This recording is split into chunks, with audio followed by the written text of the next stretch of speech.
You know, when life just knocks the air out of you? That was me, Ethan Cole, 32, nothing fancy. I work in HVAC, crawl spaces, busted coils, blowing heat into rich people's homes during Colorado winters. I'm not rich, I'm not flashy, but I've always been dependable, loyal, the guy who shows up when he says he will. And that's exactly what I was to Jessica. We've been together 3 years, engaged for almost one. I met her at a 4th of July barbecue at my buddy Tyler's place. She was this bright, energetic woman, marketing manager for a mid-sized firm downtown, full of ideas and ambition. Always talking about personal growth and leveling up, that kind of thing. She liked planning, routines, vision boards, Sunday brunch with her girlfriends. Me? I'm more of a backyard beer, football game, steak on the grill kind of guy. But we worked. At least that's what I thought. We moved in together, split the rent on a small apartment in Capitol Hill. She picked the place, walking distance to her office, and that overpriced juice bar she loved. I didn't mind. I just liked coming home to her. I liked knowing someone was waiting. Until no one was. It started when my dad had a stroke. Middle of the night, phone rings. It's my mom, sobbing. I jump in my truck, drive straight to Boulder. He's conscious, but not right. Slurred speech. One side of his face dropped. We spent all night in the ER. I don't sleep. I'm on autopilot, talking to doctors, signing papers, getting my mom coffee because her hands are shaking too much to do it herself. And where was Jessica? Nowhere. I texted her that morning. Dad had a stroke. I'm at Boulder Community. I'll keep you posted. No reply. Not even a thumbs up. I try to brush it off. Maybe she was in a meeting. Maybe she didn't see it. But hours passed. The day turned into night. Nothing. Next day I called her. Straight to voicemail. I messaged again. Still in Boulder. Kinda need you right now. Can you call? Nothing. Again. That was day 2. Day 3, I drove home real quick to shower and grab clothes. She wasn't there. Her stuff was, but she wasn't. No note, no message, just gone. And not like working late gone, like absent. And I knew her well enough to know this wasn't some accident. She was choosing not to be there. I left her a voicemail. I sounded pathetic, I won't lie. Jess, I don't know what's going on, but my family's going through hell, and I really need you. Please call me. Still nothing. She ghosted me. I didn't want to believe it. I told myself maybe her phone broke, maybe she was sick, maybe something had happened to her. But then I saw her post a story on Instagram. Latte, laptop, some Drake song playing. Caption, resetting. Mental health matters. And that's when it hit me. While I was praying my dad wouldn't die, she was sipping coffee in some overpriced cafe, talking about resetting. No message, no check-in, just silence. It crushed me. Not even because she wasn't physically there, but because she didn't even care. I didn't matter. My pain didn't matter. My family didn't matter. She dipped the second things got uncomfortable. That silence? It's not just quiet. It's violent. It eats at your stomach. You start wondering if you're even worth someone's time. And the worst part? You still keep checking your phone, like some loser, hoping she suddenly realizes you need her. But she never did. I was sleeping in a hospital chair, feeding my dad applesauce, and helping him pee in a tube. And the woman I was going to marry? The one who said forever. She couldn't even send a damn text. I started seeing things differently after that. When my dad was finally stable enough to go home, I stayed in Boulder a few extra days just to be there for my mom. I wasn't in a rush to go back to Denver, to that apartment that suddenly felt cold as hell. But eventually I went. When I walked in, she was sitting on the couch, cool as ever. Like nothing had happened. No hug. No, how's your dad? She just said, I think we need space. I've been feeling really overwhelmed. That was it. Overwhelmed. She looked me dead in the face and told me her stress was too much. That's why she ghosted me during the hardest week of my life. I didn't yell. I didn't throw anything. I just stared at her. I realized something in that moment. She was never built for real life. She liked the version of me that bought flowers, planned vacations, sent good morning texts. But not the me that was messy, scared, grieving. She didn't want the whole me, just the parts that looked good in her Instagram story. I packed a duffel bag that night. Didn't make a scene. Didn't beg for anything. Just left. No explanation. No fight. No goodbye. She ghosted me when I needed her. So I gave her the same energy when I didn't need her anymore. You ever hit that kind of low where even getting out of bed feels like a damn chore? Yeah, that was me. After I left Jessica, walked out of that apartment without saying another word. I didn't go home to some big plan. I didn't have some clean next step or support system waiting for me. I just drove. I remember the highway lights smearing across the windshield like I was in some slow-motion movie. No music, no calls, just the hum of the road and my mind screaming inside. I crashed at a cheap motel near Thornton, one of those roadside joints where everything smells like cigarettes and regret. $49 a night. The bed was stiff, the air was dry, and the silence in that room. It was unbearable, but I didn't care. I wasn't looking for comfort. I was just trying not to fall apart completely. For about a week, I functioned on autopilot. Wake up, shower, go to work, come back, lay down, stare at the ceiling. No appetite, no energy. I kept telling myself I was fine. You're a man, you'll get through it. But I wasn't. I was empty. And here's the part people don't talk about. When someone ghosted you like that, especially someone you were going to marry, it screws with your head. You start wondering if you're the problem, if you're boring, too much, not enough. You replay every moment in the relationship like some forensic investigation, trying to find what made her check out like that. I go to King's Supers just to walk around, not even to buy anything, just to feel like a human being, like I wasn't falling apart. Sometimes I just sit in my truck outside the Safeway parking lot and scroll through photos of us. I hated it, but I couldn't stop. That's the thing about heartbreak. It doesn't always come with tears. Sometimes it's just quiet. A heavy, miserable kind of quiet that follows you around everywhere. Work kept me sane. I got to give credit to my buddy Tyler. We work together at a local HVAC company. He's one of those guys that doesn't say much, but when he does, it matters. After the second week of me showing up late, barely talking, looking like hell, he pulled me aside in the back of the van during a lunch break and said, "You need to stop pretending like you're okay, man. You look like you haven't slept in weeks." I just laughed, but it hit me. Nobody had asked me how I was doing. Not really. My mom was still busy with my dad's recovery, and I didn't want to dump all this on her. And Jessica?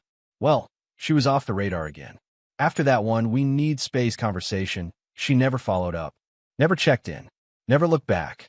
So yeah, I was on my own, which meant I had two choices, sink or rebuild. It started slow. First thing I did was get out of that motel.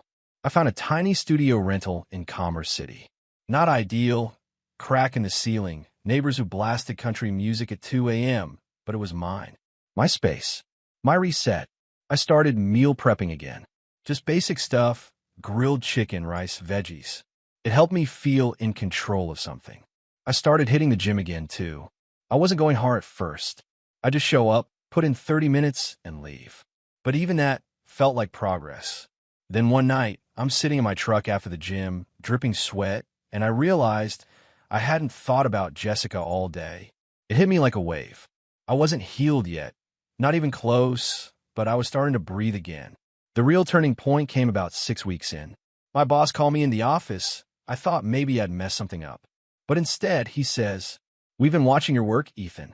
Your installs are clean. Your clients are happy. You've been consistent. We want to promote you to lead tech." Man, I swear, I sat there with my mouth open like a kid. I didn't even realize how badly I needed a win until that moment. That promotion changed everything. It wasn't just the extra money. It was what it meant. I was valuable. I mattered. Someone saw me showing up, even when I was quietly bleeding inside. Around the same time, I reconnected with my cousin Mike. We hadn't talked in years. Long story, some family drama. But he reached out after seeing something I posted online about work. We grabbed wings at Buffalo Wild Wings one Friday night, and it was like no time had passed. That night, he said something I'll never forget. "You're one of the good ones, man. You always were. You just forgot it for a while." That stuck with me, because he was right. I had forgotten. I let someone else's silence convince me I was small, unworthy, easy to walk away from. But slowly, through the routines, the long drives, the gym, the calls with Mike, I was building me again, from scratch. Now, let me be real. Healing ain't linear. There were still nights I'd wake up sweating after dreaming about her. Still days I'd see a car that looked like hers and feel my chest tighten. Still moments I'd wonder if she ever thought about me, if she felt anything for what she did. But those moments got smaller, less sharp, less frequent. I started making peace with the fact that she probably wouldn't come back, that I wouldn't get closure, that I had to give that to myself. And that's what I did. I forgave myself for not seeing it coming. I forgave myself for loving her blindly. And I made a promise. Next time, I'd never ignore red flags. I'd never let someone disappear on me twice. By month 4, I was in the best shape of my life. Not just physically, mentally, I had goals again. I signed up for a certification course to expand my HVAC license. I started going out again, not to find someone new, just to feel alive.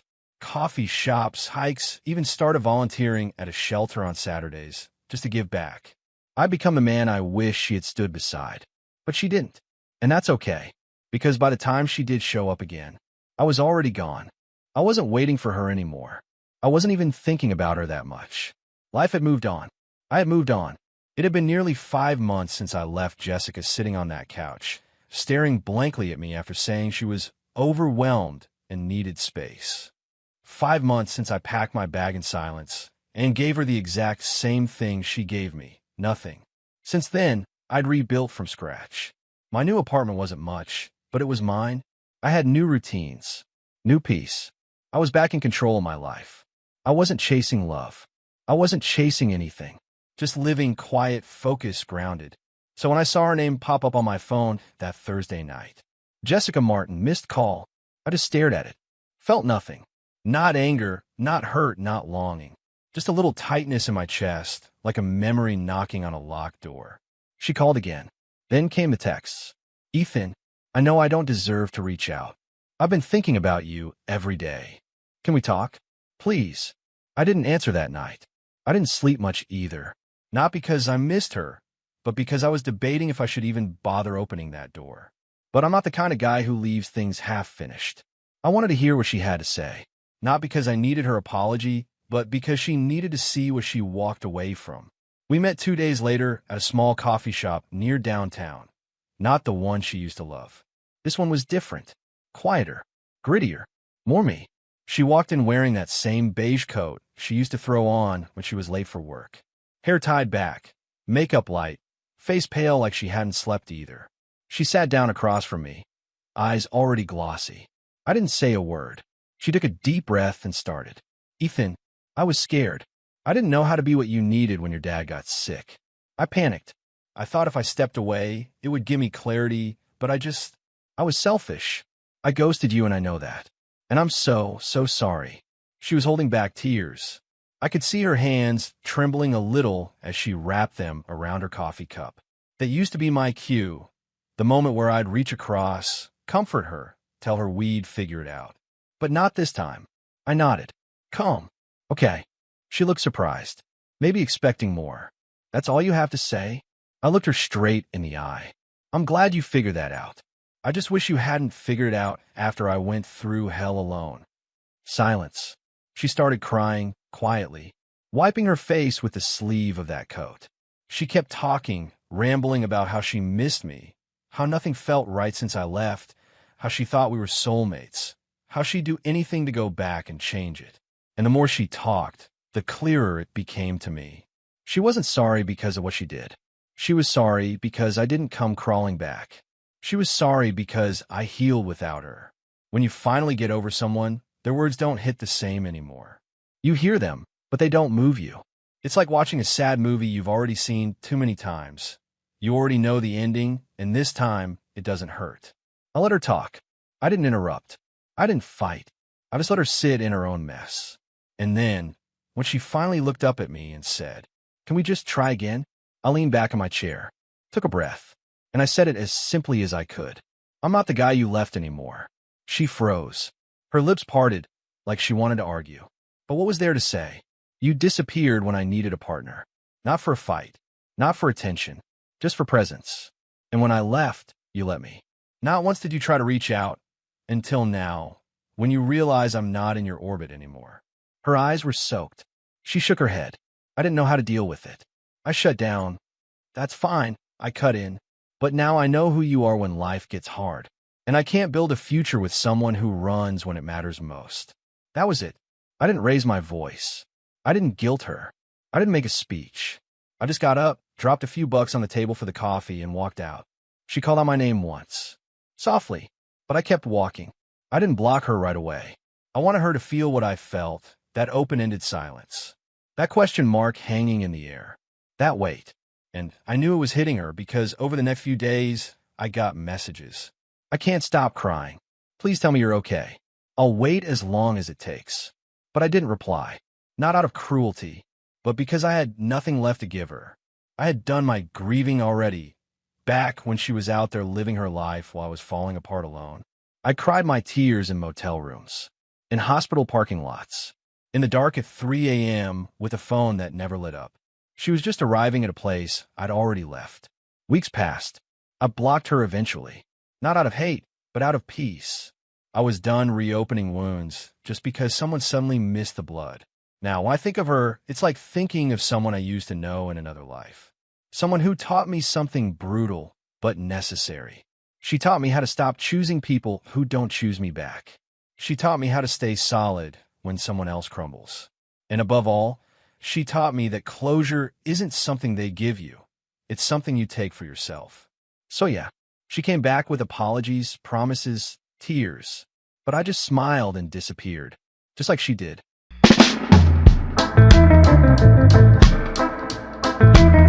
You know what hurts more than being yelled at? Being treated like you're invisible.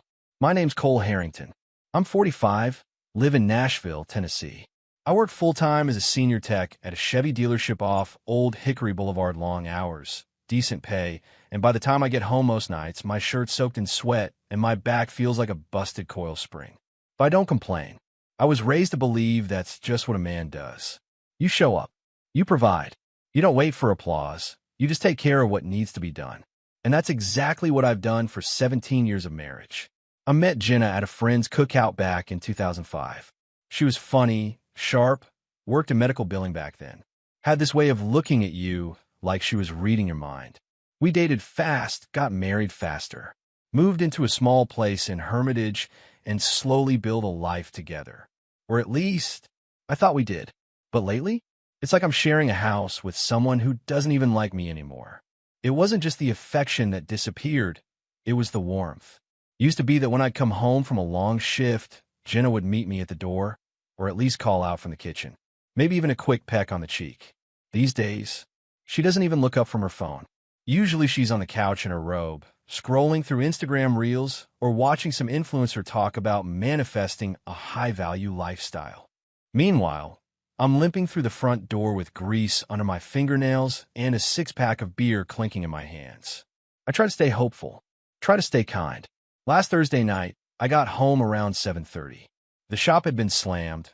We had a Yukon that needed a full transmission swap, and I'd been hunched over the damn thing for hours.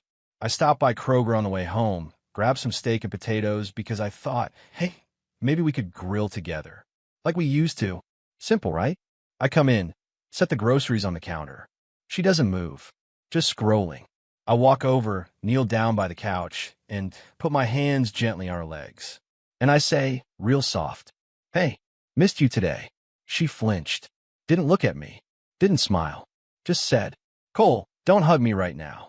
Seriously, I froze, like someone slapped me, but without using their hands. I sat back a little, looked at her, really looked, and all I saw was someone annoyed I was even breathing near her. I just wanted to be close for a second, I said. She sighed loud, set her phone down like I was the inconvenience. I'm just not in the mood, okay? I'm tired. And honestly, sometimes it feels like you only want physical stuff when you're stressed out. That part, that's what burned. Because it wasn't just rejection, it was judgment. Like I was some needy teenager begging for attention, not a man who's been holding this household up on his damn shoulders. I stood up, went into the kitchen, cooked dinner in silence. She didn't offer to help, didn't come say anything. And when I brought her a plate, she said thanks like she was ordering food at a drive-thru. That night, I laid in bed staring at the ceiling. Jenna was already turned the other way, her body pulled to the edge like even my breathing was too much. That's when it hit me. I was pouring into someone who didn't give a damn if my cup ever ran dry. And yeah, I know marriage has seasons. I know things change. People get tired. But this wasn't just a rough patch. This was her checking out while still expecting me to carry everything. It wasn't just about that hug. It was the years leading up to it. The slow fade. The affection that turned to obligation. The way she'd light up around her friends, but go blank when it was just me and her. You can tell a lot about your place in someone's heart by how they react when you reach for them. I tried to play it cool the next day.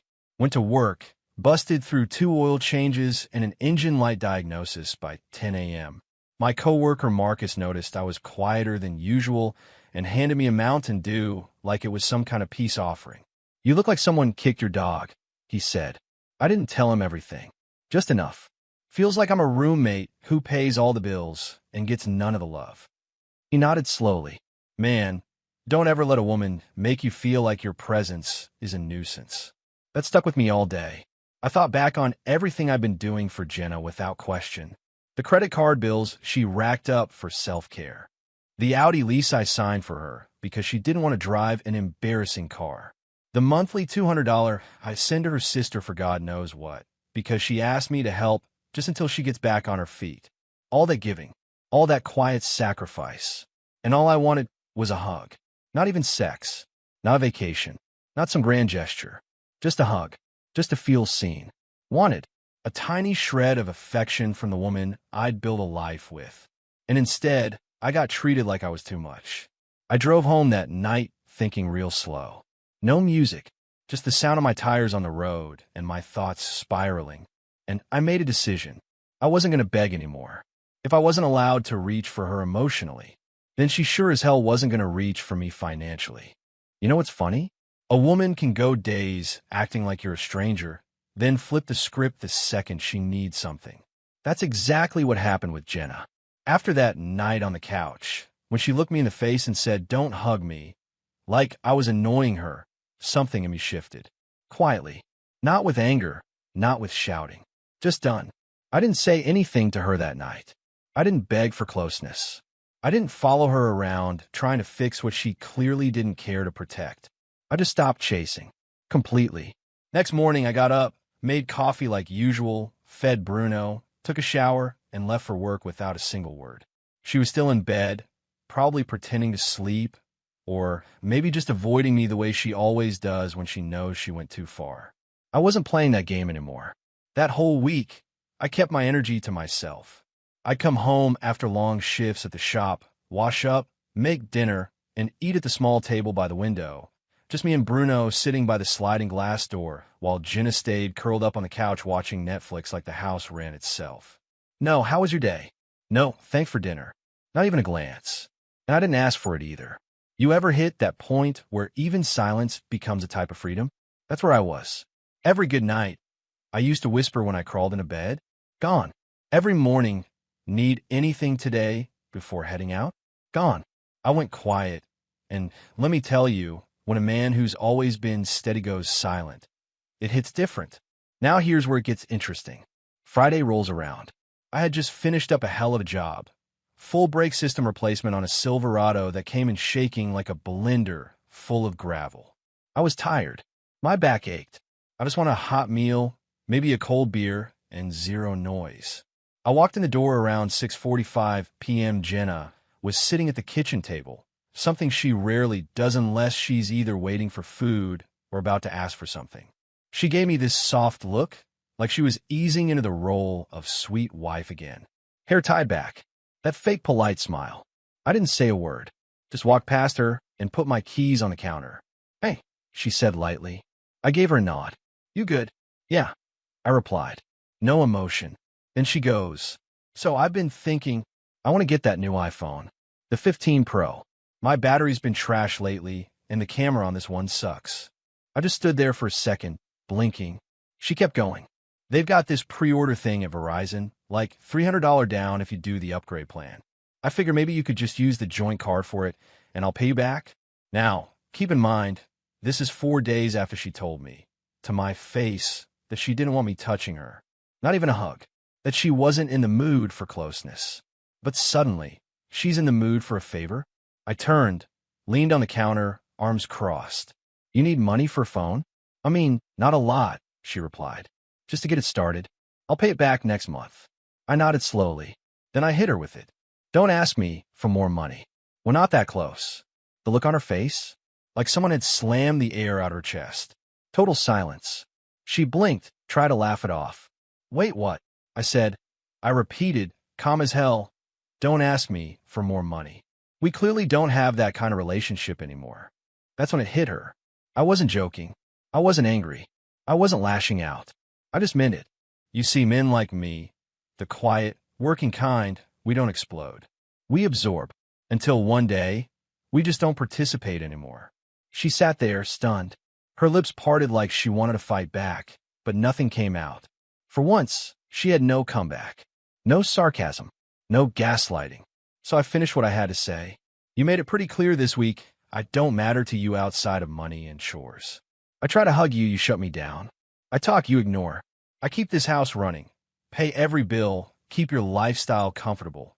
And the one time I asked for something that didn't cost a dime, you made me feel pathetic. Cole, I didn't mean. You did, I cut in. You just didn't think I'd ever say something back. She sat still, staring. Then I grabbed a cold beer from the fridge, popped the top, and walked right past her to the back porch. Bruno followed me, tail wagging, not a care in the world. We sat outside for a good 30 minutes. I watched the sky turn purple over the neighborhood. She never came out. Over the next few days, things shifted hard. She stopped asking for stuff. Didn't bring up the phone again. Didn't ask for help with her sister's Venmo request. Didn't mention the Sephora sale she was texting about the week before. She went quiet, but not in that peaceful way. More like she didn't know how to operate now that the ATM had spoken. I didn't argue. I didn't demand apologies. I just started drawing lines in the sand. And every time she got close to crossing one, I'd politely remind her, respect is earned, not bought. You want to know the real kicker? A few nights later, she finally came over while I was making dinner. Chicken, rice, some veggies. Simple. I always make enough for two. She leaned on the counter and said, "Can I ask you something?" I looked up. She wasn't angry. She looked small, nervous. "What happened to us?" she asked. And I replied, dead honest. "You stopped appreciating me, but never stopped asking for what I give." She looked down, didn't say anything. And in that silence, I knew she finally understood. You ever see someone realize they've been taking you for granted for years, and it finally clicks, but by then, your heart's already halfway out the door? That was Jenna. After I hit her with "Don't ask me for more money. We're not that close," things went real quiet in the house. But not the usual cold shoulder game she used to play. This time, the air felt different. Thicker, heavier, like she was waiting for me to snap. Or maybe for me to apologize. Something. Anything. But I didn't do either. Because for the first time in a long time, I had nothing left to explain. The next morning was a Saturday. I was already up by 6:30, sitting on the porch with my coffee and Bruno laying by my feet. The sky was just starting to turn orange. I like that time of day. It's the only part of my life that still feels mine. Jenna came out in one of those matching sweatsuits she bought online. Hair messy, no makeup, face pale. "You heading out today?" she asked. "Probably." That's all I said. "No, good morning." No smile. I didn't even look at her. I just took another sip of my coffee and stared off at the quiet street like I was waiting for it to tell me something. She stood there for a second like she wanted to say more, but she didn't.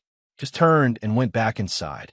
That was the moment she realized this wasn't just a little bump in the marriage. This was a shift in the ground beneath her feet.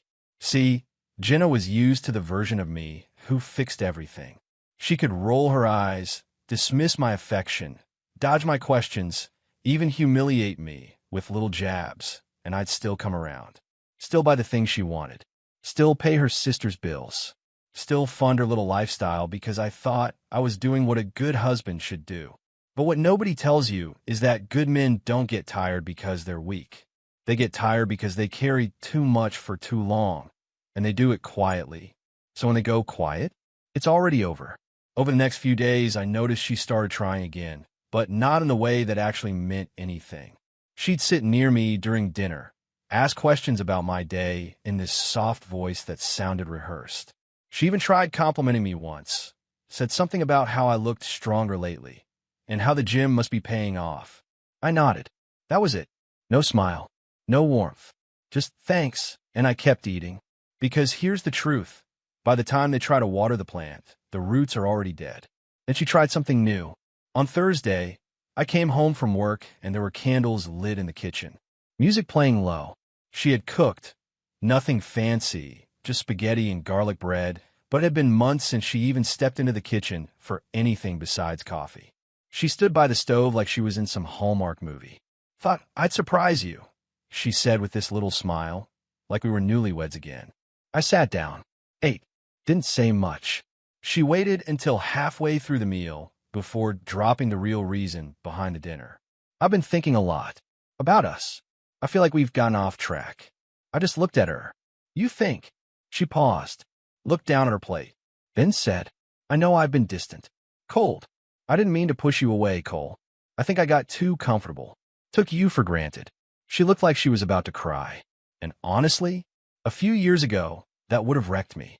I would have reached for her hand, told her we'd work it out, promised to do better myself, even when I wasn't the problem. But that night, I just picked up my plate, rinsed it in the sink, and said, "You're a little late." Then I walked out to the porch with Bruno and cracked open a beer. The truth is, I'd already let go. Not in a spiteful way, not out of revenge. I wasn't out to hurt her. I had just seen enough, felt enough, been ignored enough. You can only give so much love into a hollow space before you stop feeling like a man and start feeling like a damn wallet with a heartbeat. She could feel it too. The next few days were her version of panic mode. She started asking about things I liked. Tried sitting next to me on the couch, scrolling less, watching my shows. She even bought a six-pack of my favorite beer and left it in the fridge with a sticky note that said, "For my favorite guy." That's the thing, though. It's easy to love someone after they stop loving you back. It's easy to try when the other person's already packed up emotionally and left without a sound. She tried touch. She tried guilt. She tried kindness. But none of it worked, because she still hadn't done the one thing I needed from her from the beginning. Respect me. I made up my mind that Sunday night. I started quietly pulling things together. My savings, my tools, my clothes, everything that was mine. I didn't tell her. I didn't give her the speech. I just made sure that the next time I left, it would be permanent. The last real conversation we had came on a Wednesday night. I was sitting on the edge of the bed, lacing up my boots for an early shift. She sat up, looked at me through half-tired eyes, and asked, "Cole, do you still love me?" I tied the last lace. Looked at her real calm. "I did. Deeply. For years." She nodded slowly, eyes watering up. "And now?" I grabbed my thermos, stood up, and answered without flinching. "Now, I love myself too much to keep begging for crumbs." Then I walked out the door. She didn't follow me, and I knew she wouldn't, because deep down, she realized what most people never do until it's gone. You can push a good man to his limit, but when he finally steps away, he doesn't come back.